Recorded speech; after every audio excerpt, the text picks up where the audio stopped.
જનતા માટે લડીએ છીએ, જનતા માટે અવાજ ઉઠાવીએ છીએ। આ ભાઈઓ જે કહે છે કે 7 મહિનાથી મારી વાઇફ પ્રેગ્નન્ટ છે અને કાર્યની છૂટી નથી, એટલે મારી બેન હિંમત હાર્યા વગર અમે તમારા ભેગા છીએ।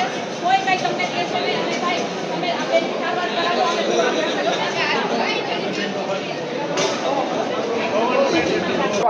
આજે અમે સિવિલ હોસ્પિટલની મુલાકાતે આમ આદમી પાર્ટી પરિવાર આવ્યો છે।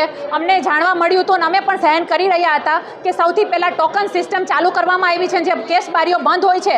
આ કેસ બારીઓને લઈને ઘણી બધી અગવડતાઓ જનતાને થઈ રહી છે, દર્દીઓને થઈ રહી છે, તો એની પણ ત્રુટીઓ અમે લખીને આપી છે કે આવું ના હોવું જોઈએ। એક સગર્ભા બેન અમને મળે છે અને રોઈ રહી છે કે મને આ 7મો 8મો મહિનો મારો હાલે છે અને મારે આ ધક્કા ખાવા પડ્યા છે, હું 5 માળ ચડીને 5 માળ નીચે ઉતરી છું, આવી મારી પરિસ્થિતિ છે। તો આવા અનેક દર્દીઓનો આ પ્રશ્ન છે અને દર્દીઓના પ્રશ્ન અમે સાંભળ્યા અને સુપ્રીમટેન્ડને પણ અમે લેખિતમાં રજૂઆત કરી છે। કેસ બારીઓનો જ નહીં, માત્ર જે લિફ્ટો હોય છે એ પણ બંધ હોય છે। ગંદકીની તો વાત જ પૂછોમાં, પાર્કિંગ અત્યારે પણ જોઈ આવો કે એટલી ગંદકી ભરી છે કે સિવિલ હોસ્પિટલમાં દર્દી હાજો થવા આવે ને બીમાર થઈને જાય, આવી પરિસ્થિતિ છે। મારે બીજી વાત કરવી છે સર્જનોની, તો સર્જનો ડૉક્ટરોની પણ ત્રુટી છે, તો એની પણ ભરતી થવી જોઈએ। ઇન્ક્વાયરી ઓફિસ છે, તો ઇન્ક્વાયરી ઓફિસમાં દર્દીઓને વળકા ભરવામાં આવે છે, દર્દીઓને જાકારો આપવામાં આવે છે, એને સરખું ગાઈડન્સ મળતું નથી। એના કારણે દર્દી પોતાના દર્દીને લઈને વાથી વા આખા સિવિલ હોસ્પિટલમાં રસ્તા કાપે છે। આ દરેક મુદ્દાઓને અમે ધ્યાને મૂક્યું છે અને લેખિતમાં રજૂઆત કરી છે કે આ ગંદકીથી લઈને ટોયલેટ બાથરૂમમાં તાળા મોટા માર્યા છે, એને ખોલો અને દરેક કેસ કાઉન્ટર ખોલો અને પ્રજાને સગવડતા થાય એવી રીતે કરો, કારણ કે જૂનાગઢની સિવિલ હોસ્પિટલ એ જનતાના મબલક રૂપિયે કરોડો રૂપિયાના આધાર ઉપર બન્યું છે।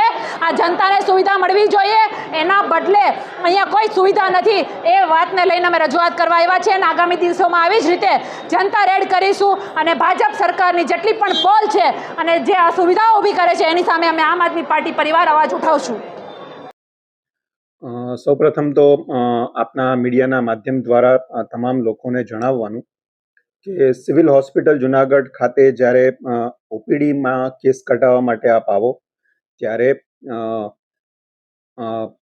અત્રેની સિવિલ હોસ્પિટલ ખાતે ઓપીડી કેસ બારીમાં 7 કેસ બારી કાર્યરત છે। તમામ કેસ બારીમાં ઓપરેટર્સ પણ નિમણૂક થયેલ છે અને કાર્યરત છે। વિશેષમાં જણાવવાનું કે જો આપને ઓપીડી કેસ કઢાવવા માટે લાઇનમાં ઊભા ન રહેવું હોય તો તે માટેની પણ સવલતની વ્યવસ્થા કરવામાં આવેલ છે કે જેથી આપે આપના સ્માર્ટફોનમાં આભા app, Ayushman Bharat health account app install કરી અને તે એપ ઇન્સ્ટોલ થયેથી આપને ઓપીડી કેસ કઢાવવા લાઇનમાં ઊભા રહેવાની જરૂર નથી અને ડાયરેક્ટ આપનો કેસ નીકળી જાય છે। જે લોકોની પાસે સ્માર્ટફોન નથી અથવા તો ફોન જ નથી તેવા લોકો માટે ઓપરેટર્સની વ્યવસ્થા છે અને તેઓ તેમને કેસ કાઢી આપે છે। આ સરકારશ્રી દ્વારા જે કાર્યરત આયુષ્માન ભારત હેલ્થ અકાઉન્ટ આભા પ્રોજેક્ટ છે તે અંતર્ગત આ પ્રકારની વ્યવસ્થા કરવામાં આવેલ છે। બીજું એ જણાવવાનું કે અત્રે રેડિયોલોજી વિભાગમાં એક્સરે મશીન 2 એક્સરે મશીન કાર્યરત છે અને રોજના 130 થી 150 જેટલા એક્સરે થાય છે અને એ બાબતનું પણ પૂરેપૂરું ધ્યાન રાખવામાં આવે છે કે દર્દીઓને કોઈ હાલાકી ન પડે। ન્યુરોસર્જન સુપર સ્પેશિયાલિસ્ટ ડૉક્ટર બાબતે જણાવવાનું કે સરકારશ્રીના સીએમ સેતુ કાર્યક્રમ અંતર્ગત ન્યુરોસર્જન ડૉક્ટર અત્રે સેવા આપે છે અને તેઓના નિયત દિવસે નિયત સમયે તેઓની સેવાઓ સર્જરી ઓપીડીમાં મળી શકે છે। આ ઉપરાંત સિવિલ હોસ્પિટલ ખાતે ફ્લોર વાઇઝ સફાઈની કામગીરીના સુપરવિઝન માટે સુપરવાઇઝર્સની નિમણૂક કરવામાં આવેલ છે અને તેઓ દ્વારા સફાઈની કામગીરીનું નિરીક્ષણ કરવામાં આવે છે અને તેનો દૈનિક રીતે હું પોતે દિવસમાં 2 વાર રિવ્યૂ લઉં છું અને દર સોમવારે રાઉન્ડ દ્વારા પણ તેનું નિરીક્ષણ કરવામાં આવે છે। આમ અત્રેની હોસ્પિટલ ખાતે આવતા દર્દીઓને હાલાકી ન પડે તેનું પૂરેપૂરું ધ્યાન રાખવામાં આવે છે। સિવિલ હોસ્પિટલ ખાતે લિફ્ટ પણ કાર્યરત છે।